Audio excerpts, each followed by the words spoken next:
We obviously have Dynamax coming out very soon in Pokemon Go. So we're going to go over what we know from Sword and Shield and other Dynamax to make sure that we know exactly what is coming for the Dynamax and at least get some speculation on how it could be interpreted in Pokemon Go. So welcome to the Trainer Club. Here we go.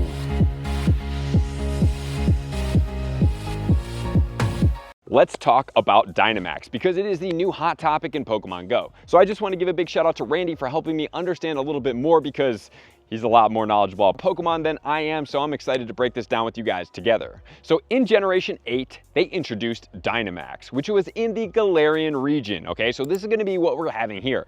Typically, when you see this, it's going to be the clouds that are red, and then you have Pokemon growing absolutely massive, and that is going to be a Dynamax. Every Pokemon can Dynamax, and in the game, when you do Dynamax, the move turns into a set move of that specific Pokemon, which we will cover what moves that are gonna be available here. Which means if there is a Grass Knot move, a Frenzy Plant, whatever that's going to be, once it goes Dynamax, it's going to become Max Overgrowth. So that will be the Dynamax move that will be on that Pokemon once it is in the Dynamax form. And then also on the Switch games, there is going to be some effects alongside some of these moves. However, we typically don't see as much of those effects translated into Pokemon Go, so I could be wrong here and maybe there will be moves coming out, but at the same time, I'm not 100% sure, but I don't suspect that they're going to be there. And also, one thing that we have to note is that certain Pokemon, when Dynamaxed, will not just turn big, they will actually have a different form. And some of those Pokemon are going to include Gengar, Machamp, my favorite, Lapras, Meowth, Pikachu, among many of the others. So not only will some of those Pokemon get big, they will also change forms as well, which is extremely cool. So instead of Dynamax Raid Dens, we have the Power Spots, which are probably going to be some form of variation of POI.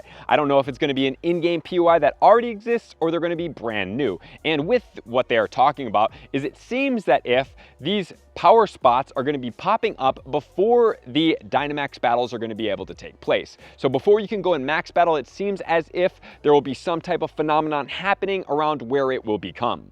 And then I'm not sure exactly how long they're going to be, if they're going to be there forever, if they're just going to change Pokemon, or if they're going to pop up, they're going to have the max battles and then they're going to disappear. But typically in the raid dens, once you do fight these Pokemon, you will be able to catch the Pokemon in the non-Dynamax form. So it seems as if that will be the same case for Go. So in a battle, you are able to Dynamax or Gigantamax at any time. So once done, it will gain a little bit of heals, it will obviously grow bigger, and then it will change its moves and have the special effects. And in the game, you're able to use a Dynamax Band. And what we did see is that it may just be an avatar item in Pokemon Go that we're getting at the end of the season, and it's not so much a part of actually creating that Dynamax or Gigantamax happen. And now let's check out the moves. So we do have Max Flare, which is going to be a fire move. We have Max Flutterby, which is going to be bug. We have Max Lightning, which is going to be electric. Max Strike, which is normal. Max Knuckle, fighting. Max Phantasm, Ghost. We have Max Hailstorm, which is ice. Max Ooze, which is poison. Max Geyser, which is water. Max Airstream,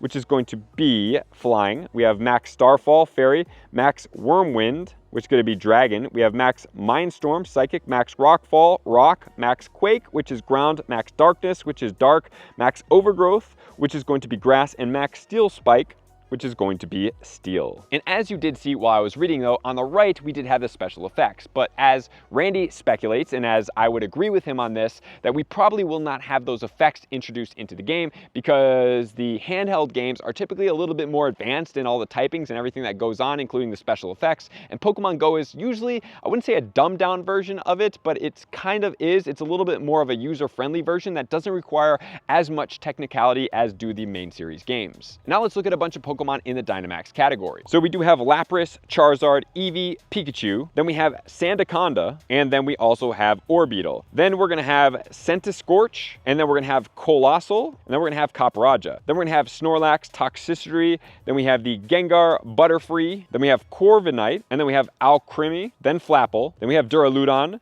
Then we have the Meowth. Then we have Hatterene. Then we're gonna have Machamp, and wow, does that thing look cool. And then we have Kingler, Dreadnought, and finally, last but not least, we have the long-awaited Eternatus. So it looks like this is gonna be the way that we do get Eternatus in the game. And I'm very excited about this because this Pokemon is highly anticipated. Every time I see it, it is an extremely strong Pokemon, especially in different forms. So I can't wait to see exactly how all of these max battles are introduced into Pokemon Go, what they are gonna be similar similar to the games and what they are going to be differing from the games. But that is it, guys. Thank you guys as always. Thank you to Randy for helping me out because, like I said, I am a Gen 1 baby, and after Gen 1, I started skateboarding, so now every time something new comes out and go, I have to learn it all again and then reapply it, and then we start mastering it. So thank you guys for being here as always. To all of my likers, commenters, subscribers, Patreon members, everybody takes your support, subscription, it's page 2X level. I'm gonna see you guys out on the next video. Peace.